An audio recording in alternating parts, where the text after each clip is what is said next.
We're all works in progress. Join me, Jenn Hart, as I wander creator spaces across the U.S. to meet artists, musicians, makers, and creatives of all kinds, to hear their stories and to find out what inspires them. We'll also play a game of 10 questions. Keep track if you like, and we'll count them up at the end. The nice thing is that the only one that can really lose this game by not getting to 10 is me. And we all get to win by meeting some seriously talented people.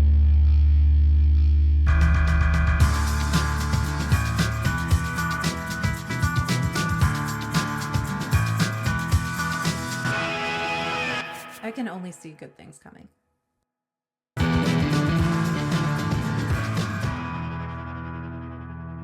Surrounded by her animal friends, our friendly neighborhood scientist, Sarah McAnulty, gave us the skinny on how she uses public art to educate. It was an absolute treat to be invited into her studio. Her devotion and determination are unlike anyone I have ever met. She's a force, trying to make positive change right in the neighborhood where I live in Philly. And not just there, but on a global scale.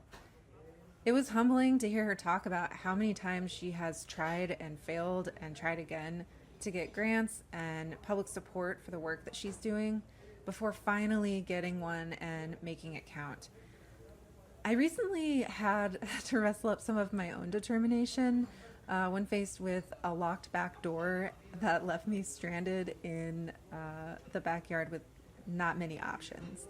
Either a trek through a very overgrown, bug-infested back alley to escape, or 8 to 10 hours of alone time in the backyard with work to miss and a team relying on me to show up.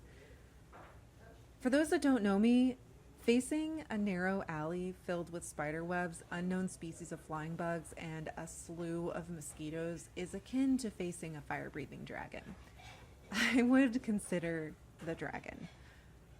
But into the alley I went, bugs, debris, and basic bitch bug fears be damned. At the end of the alley, I was met with another obstacle. A locked gate. Perfect. So, as Jenny Slate would say, a 30-year-old me jumped a wooden fence in order to achieve freedom.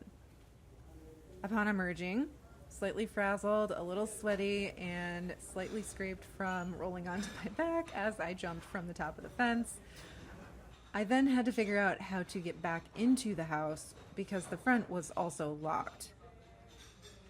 Lucky for me, a knight in the form of a neighbor, thank you Amanda and Mike, were willing to let me hide from the heat in their house and call my husband to bring the key.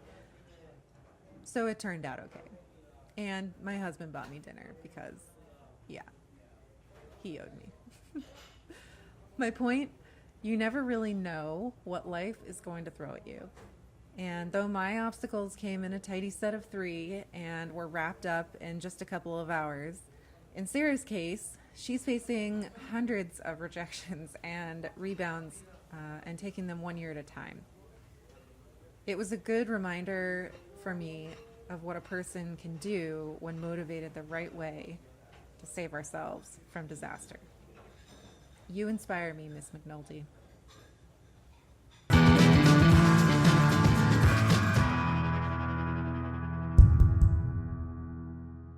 Fun fact, and not just because our next guest will deal you a fun squid fact, if you ask, but this next guest is actually my neighbor. She's one of the first people that I met in Philly when I came here in June of last year. But I've been just so amazed by her story and all the things that she does. She's a science communicator and artist. She advocates for other artists and uses public art as a way to educate others. And she's also the founder of Skype A Scientist. So I feel like there's a lot to talk about, and I'm so stoked that you're on the show. So thank you, Sarah McAnulty. And let's get into it. So I feel like I have to start by how I found, like, how we actually, like, came in contact. My husband and I were walking around Fishtown, which is, like, if anybody that hasn't been here, Fishtown is this adorable neighborhood in Philadelphia where you can literally walk everywhere.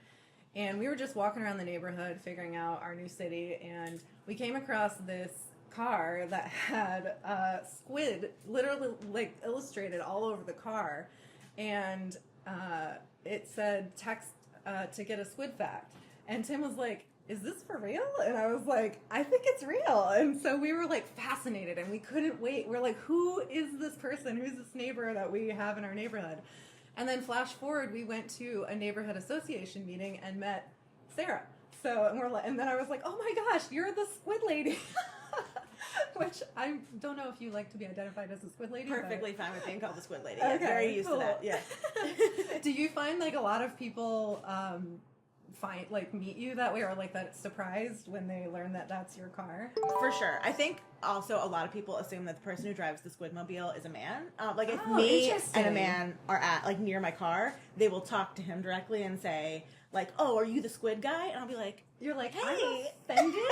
I'm not mad at offended. it. It's just funny. But anyway, sometimes people will meet me and take a little bit of time to put two and two together on the squid thing.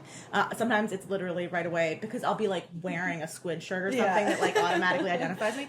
So if there's like squid in the area, the connection happens, and if not, then maybe it takes a minute. Because sometimes people are meeting me through the Neighbors Association, which is just not that squiddy. Yeah, as it's not as that an activity. squiddy. It's not that squiddy, but it's a lovely group. I will say that it's just really cool that you're highly involved in that too. So you're the president. I'm the president. Yep. Yeah. So I mean, how do you find time to do all of these things? Because you're running a business. Like Skype A Scientist is a nonprofit, right? It's your business that you run during the day, and then you're also advocating for other artists and bringing them in to help with that education. Are those two things linked? Or? A little. It depends on the project. Like some projects are just totally Neighbors Association. Like if I'm helping to organize mutual aid or whatever, like that's not science education really at all. Or if I'm like, doing a neighborhood cleanup, that can be like, tangentially related. Sure. Because environmental education, is like associated with cleanups. Or like, writing to the city to ask for various things for our neighborhood. That is just like Neighbors Association. But sometimes the overlap comes in when we're doing anything educational. So in the last year, we did 2 huge mural projects that were collaborations between my day job and the volunteer work with the Neighbors Association. So those are totally linked. And a lot of times, I think my role as a scientist in the neighborhood is to help our neighbors and neighborhood advocate for better environmental choices that help the whole city and everybody. Just being an awesome human. Trying. Just being awesome, 24/7. That's one of the things we love about this neighborhood. It was one of the reasons we moved to this neighborhood was that we just love that there's art everywhere, and so it was so cool to start to unfold that story of like how that's happening and how that's growing, and a lot of effort put in to get that to happen. Because you have to write grants and make a lot of connections, I would imagine, to get that done, right? Absolutely true. I think a lot of people don't understand how much work goes into the public art they see, regardless of where they live. I 100% don't think that they know. They don't know. I mean, it takes a lot of work, a lot of times volunteer work from a lot of different people to make these projects happen. And people just do it because they're passionate and they love it. And we want to make sure that the artists also get paid for their work. Which is so cool, because I do feel like that's sometimes, if you're a muralist, you talk to them, you're like, oh, I did it for free. I just wanted to get my work out there. But it's like, oh man, but you're like so talented, and there's so much, it costs money to make a mural. Like all the paint and like, not to mention the time and probably all the sketching that happened before the mural. And 100%. So that's really, really, when I remember when we had coffee after meeting at the Neighborhood Association meeting, I remember talking about that a little bit and just thinking that was so cool that you've made that part of what you're doing to make sure that they're also getting paid for the work that they're doing. So. Have you met a lot of, do you have artists approaching you a lot now that you're involved with that, probably to be part of that? Every once in a while. Back when we were still applying for the grants, we put out a form, both on my social media and also on the Neighbors Association social media page, basically being like, fill out this form if you're interested in doing public art. And there were a lot of different projects we were doing at the time that we needed folks for. We were doing smaller projects like electrical box murals on Gerard Ave, and then also these huge projects too. Yeah. So from that, we had about like 130 artists apply, and so many of them were super local, were incredibly talented, and we couldn't hire all of the incredibly talented people. Like, I went on an absolute grant writing bender to try to support as many as I could. I was like, oh my god, yeah, we have so much talent. We like need people to get paid for the work and get out there and do it. But we ended up hiring a pretty, a handful of artists for projects.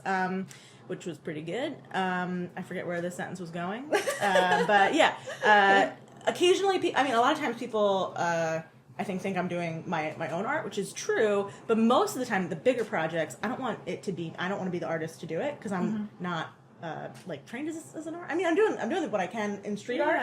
But like for a big mural project, I want somebody who knows what they're doing, and like that is better, in my opinion. I also want it to be like a diverse self-deprecating set. Artists just join the crew. Big time.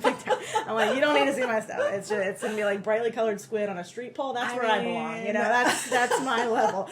But we want your art, though. I appreciate it. But I also want the art that we're using to communicate science to not all look the same. We want it to all look different. We want it to be in different places.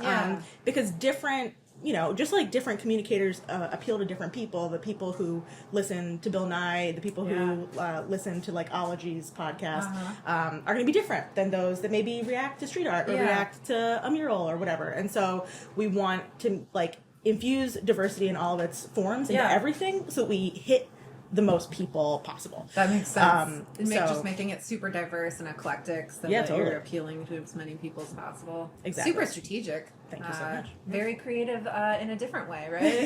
yeah. That's right. I want to go back to your art, though, because I actually am a big fan of your art. So that's interesting that I feel like that's like there's like a total artist like type there, right? Where you're like, my art sucks. But, someone else can do it better. But you do these incredible pieces are they lino cut? Remind me how they're really, really cool. I actually, Tim and I own a piece. Thanks. So we love it. And, we have a kitty joining us. Hi, yeah, baby. she's going to try to rub her face right on the microphone. That's okay. You can be on the show, too. It's my Otis. Oh, my Otis. And you said she was named after a bat, right? Yeah, she's named after the genus of some of the bats that live in Philadelphia. Oh my gosh. So cute. I love how many animals. Yeah, so for everyone on the show, Sarah lives in the most whimsical, wonderful house ever. There are animals everywhere. I'm like never leaving. So there are like cute little cats everywhere, and she has a bunch of lizards and a snake, which I actually held, and there is a picture to prove it. So she was a very nice snake. Her name is Sabrina. You'll meet her later. She's very good. Okay, the cat totally sidetracked me. Right. So, but I feel like I feel like your art is beautiful, and it's so cool too that you must really just love what you do, because I feel like that's one of the things I love about you the most, I think, is that you infused your love of the ocean and caring for the planet into like every facet of what you're doing. Like you're doing it in the art, you're doing it in the way that you're helping the community, you're putting it into public art, you're educating others about it, you're connecting people. Like it's just like very, very cool. Like I don't know if you've ever stood back and like zoomed out on all the things that you're doing, but as an outside observer, like it's very, very cool to see all the like that thread kind of weaving through everything. So thanks. So kudos to you. Appreciate it. Thanks. Yeah, I feel like there's a lot of different ways that we can. It just feels like the world is on fire. You know? It's chaos most of the time. It's chaos a lot of the time on a lot of different fronts, and I just feel like the whatever tools we have. Whatever tools we have to connect people, like we got to use all of them all the time. And there's this I don't know where it comes from, but it's this like concept that you should, when you're thinking about what you want to be doing, where you should think about what you're good at, what you love doing, and what would actually improve the world in any way. And then whatever is at the center of that Venn diagram is the thing that you should be doing. And if you don't find joy in it, but it would be helpful, maybe somebody else would find joy in it. And if you love doing it, but it's not really helping anybody, you can do that in your spare time, but maybe don't have it be like the main thing. And so I feel like I'm trying to always be at the center of those bubbles. And I've found a lot of ways to do that, which is, I feel really lucky that that's the case. And I'm also really lucky that like people financially support my nonprofit, because if they didn't, I like wouldn't be able to explore this stuff and like try to find ways to creatively problem solve in like a neighborhood level for sure way. Yeah, I think so. Do you think there's a couple of things? There's so many things I want to unpack there, and like which one do I want to ask about first? But I love that idea of the Venn diagram coming together, and that you're sort of finding your center to help others. So it's been a very interesting this journey of the podcast. Something that I've been learning as I'm talking to a lot of the artists that have been on the show, and a lot of the artists that we're talking to be on the show, everyone seems to be involved in multiple things, and it seems like always one piece of that is some sort of advocating for someone else, helping someone else, like trying to help, like be a change in the world, which is so cool. And so it's also very interesting because I think it's very easy definitely in the world we're living in right now to feel very like solo, and like if you are trying to make a difference, sometimes it can make you feel like it either doesn't matter and no one sees it, or that you're the only one trying to help and you're like on this island, right? But I don't think that's true. And like the more people I'm talking to, the more I'm like, wow, this is interesting. Like everyone is trying to help, and like how do we like connect everyone so we all feel like we're part of this massive like help chain. I love how much she wants to be on the show. I know. So maybe if I just hold her for no, that's not gonna work. It's okay. She's mad because we're interviewing me and not her. She thinks that she should be the one getting interviewed for this podcast. And we can also put her like downstairs. It's okay. But she might scream worse if we do that. I honestly don't mind if she's on the show. She's a piece of work, this cat. Anyway, so in terms of, I should like not sit like this because there's gonna be photos taken. That's how I feel. I sit like a squished up pretzel. This is ball of dough. Just be where you're at. This is fine. Right. So I think like the people in power at the height of power really benefit when we feel isolated and when we feel like doom effectively. And things have been getting worse for a while. Yeah. And so I can absolutely understand people feeling like utter doom. Like there's no matter how hard I try, nothing will fix this. Being crushed. Just totally being crushed by the horror from multiple areas of the way the world is right now. And we can't let doom take over, because then we really are totally doomed. Yeah. And so finding joy when we can, and like sharing that, particularly when we're thinking about it in spaces of activism, like finding your joy in your activism gives you the energy to continue trying, instead of just being like, you know what, it's too late, there's nothing we can do. We can't affect who's getting bombed, we can't affect who how many fossil fuels are being burned, like where money in our government is going. Those are very in Philadelphia large. Even in Philadelphia it's been hard, like let's defund needle exchange programs. Cool, great idea. And that, like, so that can make you feel doomed. You're like, man, things have been getting worse, and I'm like watching my neighbors suffer, and now you're gonna take the money away from helping them at all. Yeah, great. So anyway, there's lots of good reasons to feel doomy. The doomy glooms. The doom and the gloom is pretty understandable, but I'm like, okay, at least when I think about like just science, and I'm mostly thinking about climate change, and a lot of the messaging that's come from science in the last 10 years and even longer has mostly been bad, and then like 4 years ago it went from bad to like almost all bad. It's like COVID, climate, etc., all pretty much bad. And so at this point, a soup of misery, of human suffering. Or animal suffering, or both. And so now at this point, when a scientist comes on the news, I can understand if people would be like, you know what, I can't take any science right now because you're going to tell me something that's going to bum me out, and I'm already exhausted and burnt out and whatever, and I'm just going to change the channel. And so a lot of what I'm trying to do here is balance that like emotional equation, so that if you see like a goofy squid sticker and get some like silly squid facts, or like you see a gorgeous mural of the animals that live right in your neighborhood with you, I'm like, let's try to associate science with like wonder and joy again because there's so much wonder and joy in the world. And there's so much to fight for too. Totally. Like, so I think that's part of it too, is like coming at it from a positive side of things.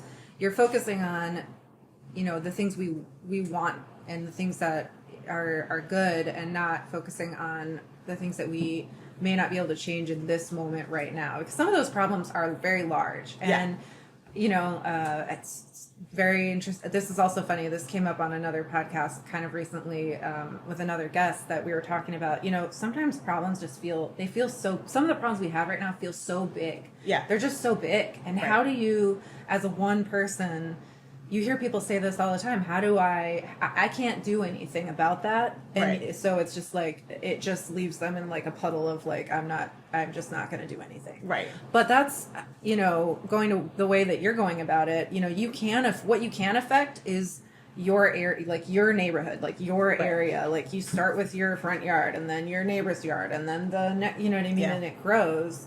And positivity is catching. So, just like negativity can be, and people glom onto it, and it can almost be like a catalyst for people to like join like the negativity train.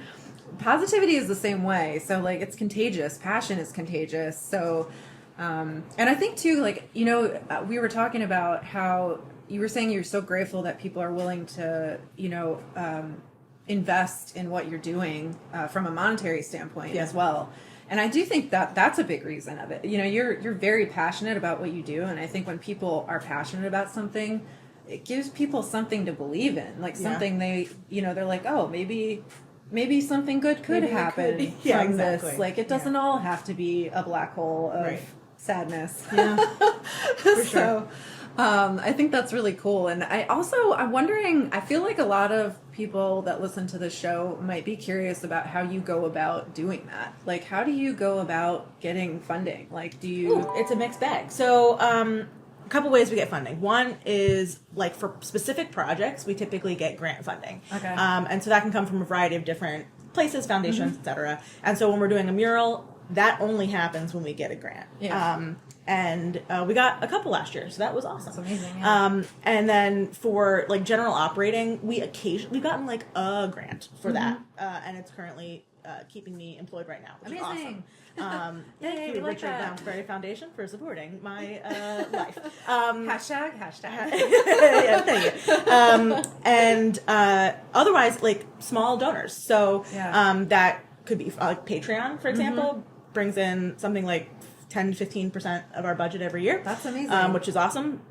If you want to support us more, please, hey, at home.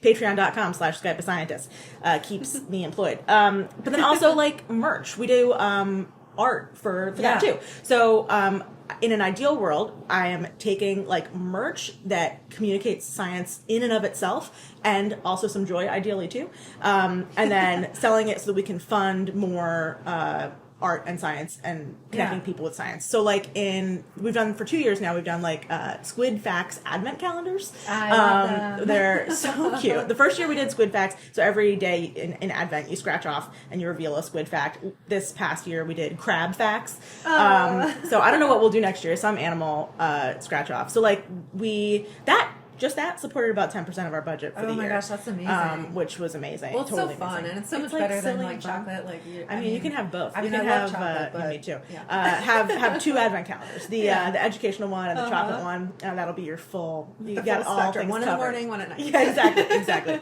And like we do, like occasionally we sell stickers and did a print with a local artist one year and that sort of thing. So sometimes I honestly can't believe ends meet at the end of every year. It's just kind of like, let's try a bunch of stuff and hope that we can keep it floating. I haven't gotten any like haven't gotten any like multi-year full funding kind of grants yet, but we'll hang in there. I mean, I feel like you're growing though all the time, right? Yeah. So like even since I met you, which it hasn't even been a full year, I feel like you're growing, you're doing more things. So I like to say I only see good things coming, and I think Fingers it's true. crossed, knock on wood. Yeah. Can we talk a little bit more about Skype A Scientist? Yes. Sure.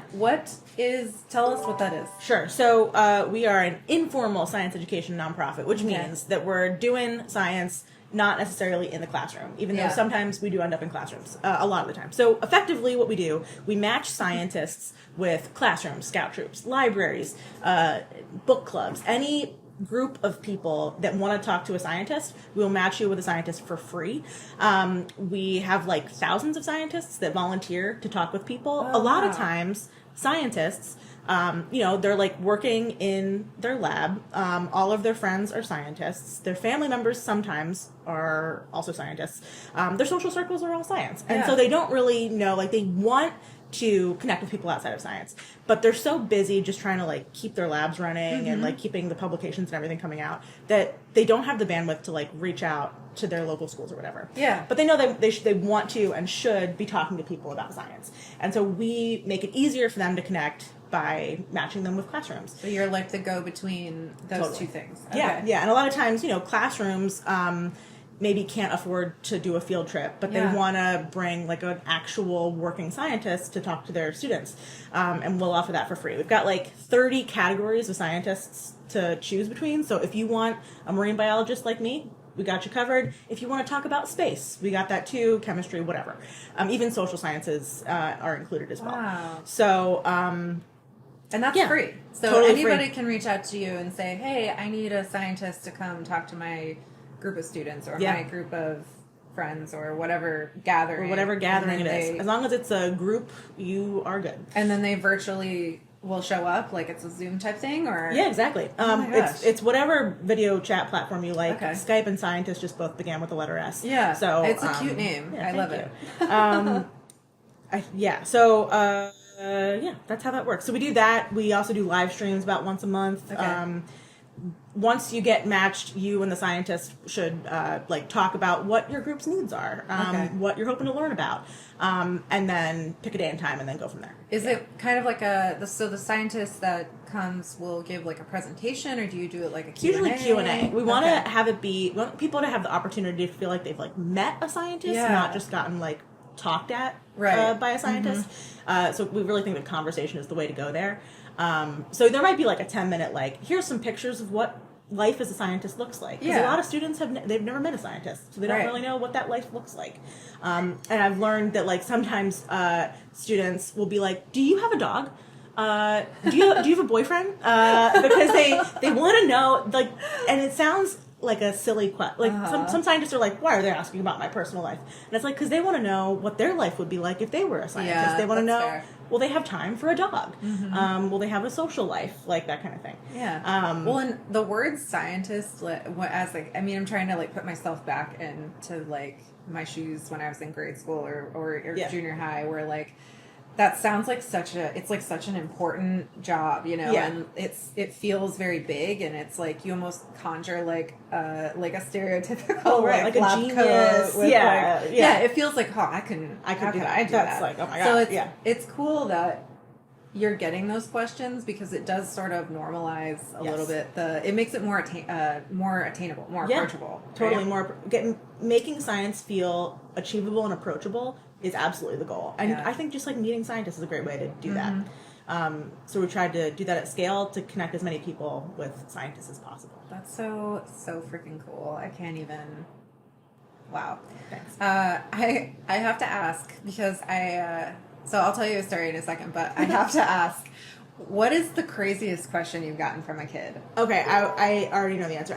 This might not sound that crazy, but I was like so floored I didn't know what to do. So I was at a school outside Philly, and I was asked throughout the day to give little talks to a bunch of different age groups. Yeah. And my last one of the day was second grade. And second grade, for some scientists, is actually kind of intimidating, because you want to explain what you do in a way that second graders are actually going to understand. Yeah. And for some scientists, that's really hard. And other scientists are great at it. Anyway, I gave my little squid spiel. And then afterward, this little girl came up to me. We were in their, like, Jim. Yeah. And she's so tiny, and she walks like she couldn't have gotten any closer to me, and looks directly up at me.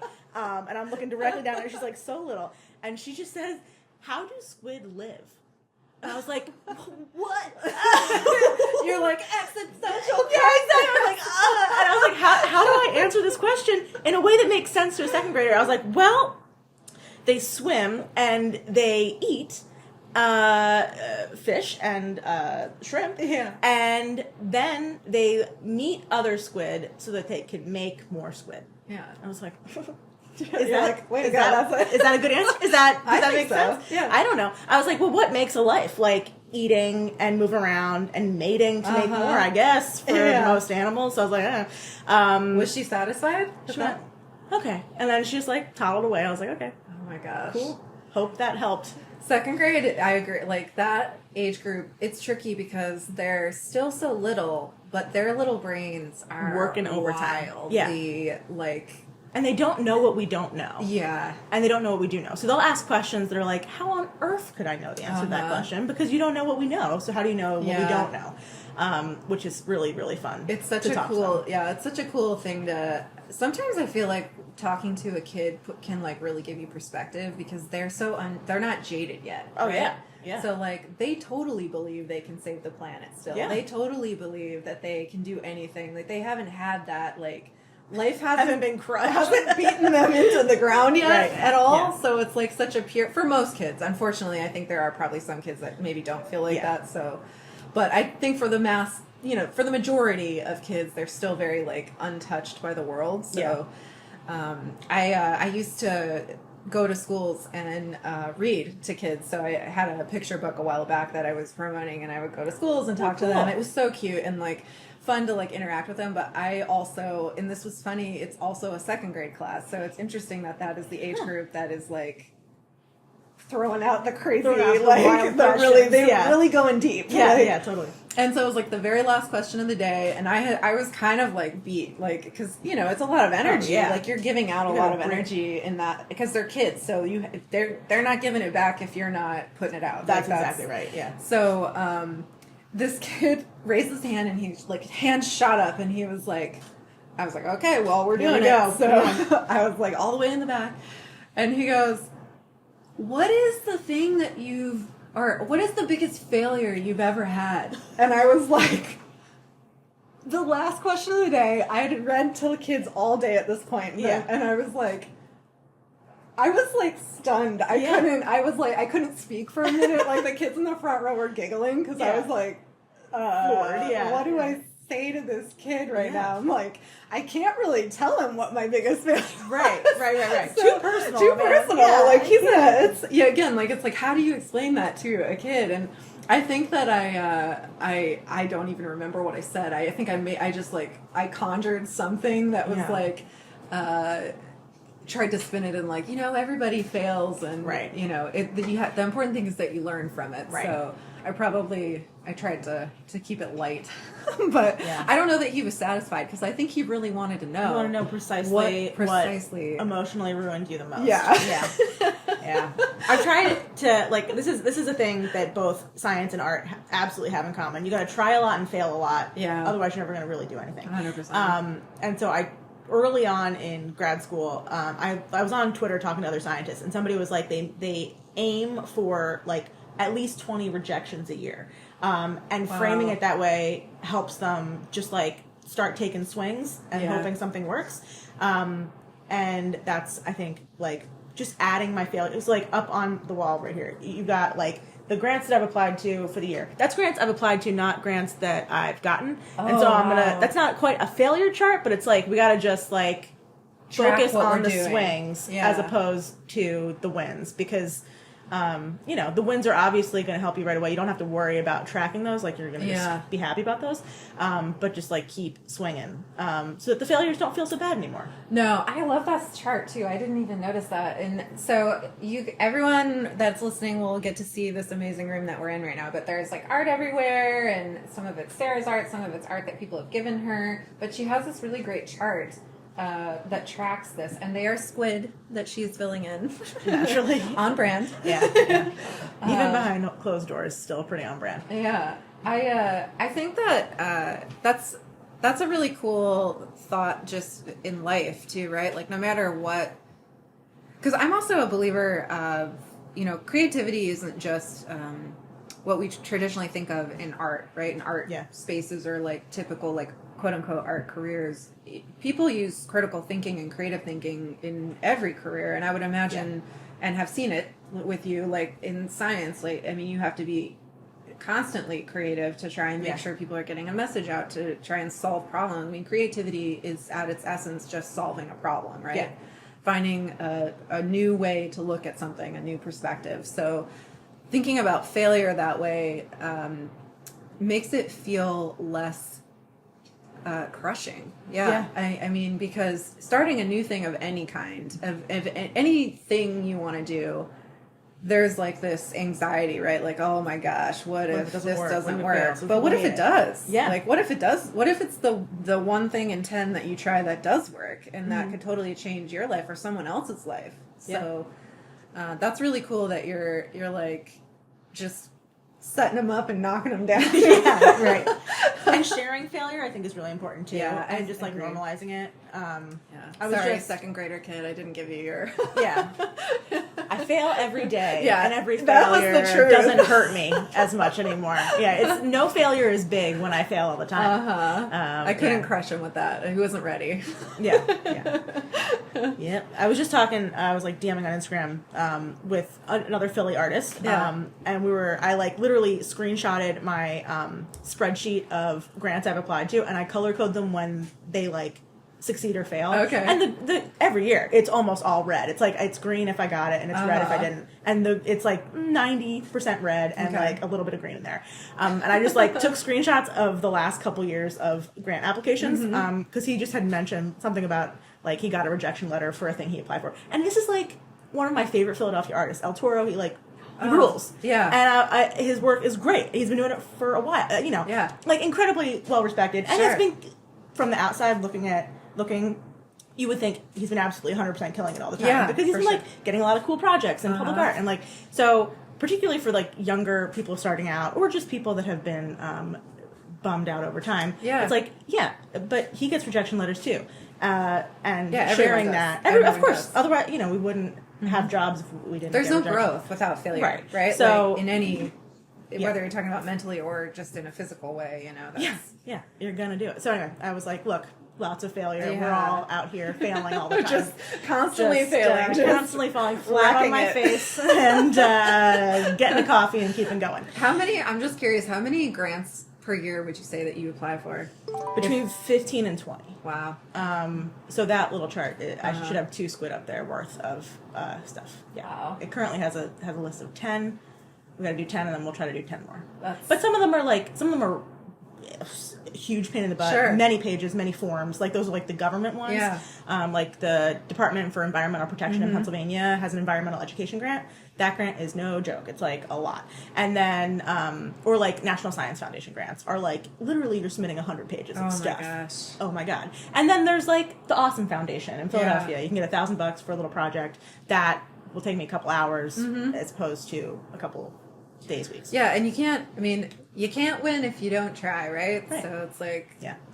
so all 10 of those are not the same amount of lift, but... For sure, but still really cool that you're just continually, like, producing like that, I feel like I don't want to take your whole day up, even though I could keep going forever, probably.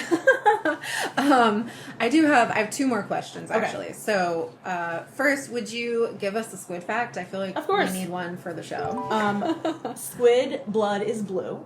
And the reason squid blood is blue is because the thing that holds on to oxygen in their blood is called hemocyanin. Cyan, like blue. And inside that little molecule, there is copper. And copper kind of looks greenish-blue in some states.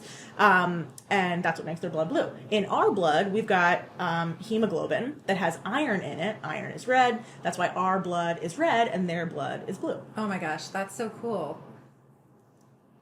The more you know. You never know what you don't know. Yeah. Also, their brains are like donut shaped, and when they swallow, their like esophagus, their swallowing tube goes through the donut hole. Oh my gosh. And that's pretty kooky. Donut hole brain. I'm into Donut hole brain. Yeah. Thank you for You're sharing welcome. that. I will forever remember that now. The donut hole brain and blue blood. Those are the quick, like, keep them in your back pocket at all Yeah. times. Squid Keep it facts. snappy. Some of them are longer and are like a story, and that's just like, you can always bring out squid have blue blood. Yeah. Yeah. Oh my gosh. You're like, it's a winner every time. Yeah, it's easy. It's weird. The last one I was going to ask you is something I like to do at the end of the show, and just it's kind of like artist tag. If you can think of an artist here in Philly that you would recommend to be on the show, and then one like out of state maybe that we could check out. Ooh, I have so many artists I'd want to recommend. Marta Syrup. Okay. Is in West Philly. Okay. Marta does comics and illustration. Ooh. Her work is like weird and phenomenal, and Love weird like and phenomenal. leans into like grossness sometimes in a way Okay. that's really satisfying. Yeah.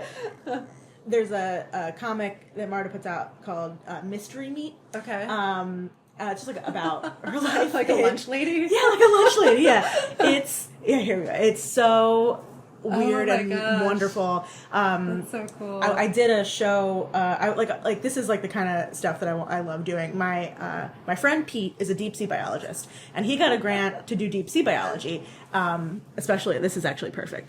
We did this show on the deep sea here in Philly. He hired Skype A Scientist to like bring his science to people in Philadelphia, and so I was like, Marta is my gal. So I was like, hey, can you make a poster for a deep sea show? Here are 10 deep sea animals. Do whatever you want with them. And that's what she made. This It's is like amazing. so I'll cool. have to take a screenshot of that before Yeah. we leave. That's so cool. Marta rules. I love those little like mouths coming out of the tube or whatever. That's over here. That's me stitching that same animal, but Oh. very differently.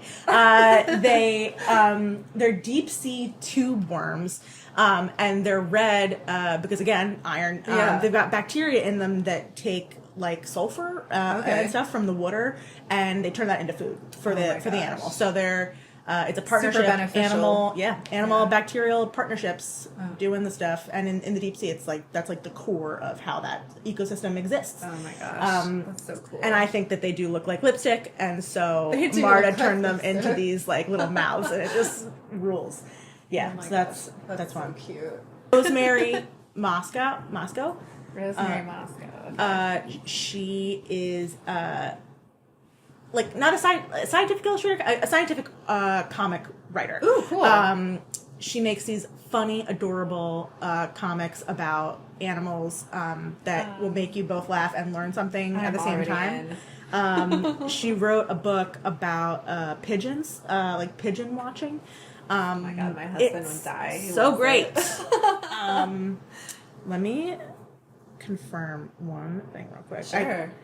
Yeah, we went to my husband loves birds. He just loves them. I don't know. We don't own any birds. He doesn't want a bird pet, but he just thinks they're the coolest animal. They're And very so cool. We went to the zoo over the weekend, and that's so cute. They had a giant like pigeon. Like it didn't look like the pigeon that you see like on the street, but I guess Like a fancy pigeon. it's a fancy pigeon, and it had like a crown thing. Oh, yeah. And we were like, "Are you sure that's a pigeon?" And they're Oh, like, yeah. "Yeah, no. If you took the crown off and painted it gray, it would look like just a like a pigeon." pigeon. So Yeah. it was kind of crazy, and we stood there for a long time because we were like, "I don't know if I'm Yeah. The pigeons are another one of these things that, like, once you start talking about, you could be talking about forever. Yeah. Pigeons are like feral. So a feral animal means it was in captivity and then it got loose, and now it's established itself around, but it was originally domesticated. And all pigeons come from domesticated animals. We've been living with pigeons for, like, I don't know if it's centuries or millennia. I'm pretty sure it's like thousands of years. Oh my gosh. Okay. Yeah, so we domesticated the pigeon and then just set him loose. We're like, all right, we're done. I know, poor pigeon. Oh, pigeon. He's like, I want to be warm. Wants to hang out. Yeah. Wants a buddy. And then he's like, I'll show you. Well, fine, I'll just live on your multiply streets and poop forever. on everything. Yeah, exactly. So yeah, pigeons. Oh my gosh. Well, this is so pigeon facts as well on the show. Yeah, unintentional pigeon facts today. That could be a separate account that you run. Yeah. Unintentional pigeon facts. Yeah, exactly. Yeah, pigeons are good. Sarah, thank you so much for being on the show. This was so much fun. Yeah, and I feel like maybe we'll do a follow up and figure out what else is going on with you at some point. So sounds good. Thanks for coming over. Yeah, absolutely. Yeah, and thank you for inviting us into your home too, and like Sure. meeting all your animals. And Yeah. we'll have to thank Otis on the way out for being on the show. Yeah, big time. She needed to make sure that we all knew That we knew. she is in the house and has things to say. It's guest starring Otis the cat. Yes. Learn more about this episode's feature artist and upcoming announcements about her work by following Sarah McAtack, that's SarahMacAttack,